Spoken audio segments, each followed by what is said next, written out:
For part B, Treff Tiles sells a wall tile measuring 10 by 20 centimetres, and I've drawn that down here to help us visualise it. How many of these tiles would be needed to cover a wall measuring 3 metres by 4 metres?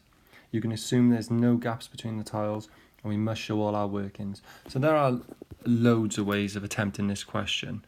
The way I'm thinking about it is that I'm going to work out, well, what's the total area of the wall?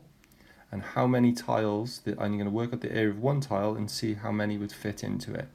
Okay, but the problem is, as you notice, we've got different units. We've got meters here and centimeters here. So the first thing I'm going to do is convert those into common units. So 4 meters is 400 centimeters and 3 meters is 300 centimeters. So if I want to work out the area of this wall, I'm going to work out 400 times 300. And again, 4 3s are 12 times 100 times 100. So that's the total area of the wall. The area of one tile is 10 times 20. And again, so 10 20s give me 200 centimeters squared. So I want to know how many of these can fit in here.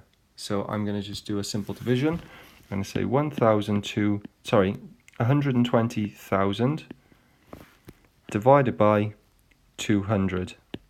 And I can make this a little bit easier by saying, well, I'm going to divide the top number by 100 and the bottom number by 100. So I'm actually working out 1,200 divided by 2. What's half of 1,200? 600. So 600 tiles would fit into that wall with no gaps. For part C, we've been told that Treff Tiles has 5 boxes of tiles on special offer. All the tiles in each box are identical. 3 of these boxes contain tiles that tessellate. Now tessellate just means that you can repeat a pattern with them and they'll leave no gaps, so they won't overlap at all. So if you imagine squares, you can make a real easy pattern with squares. And we need to go through these shapes and think which ones tessellate. But obviously, if we look at circles, if you made a pattern with circles where they don't overlap, but they would still be gaps. So actually, it's quite an odd question, but an easy one in certain ways. The 3 shapes which would tessellate would be square, rhombus, and right angled triangle. So if I write that in here, we got a square, the rhombus, and a right angle triangle.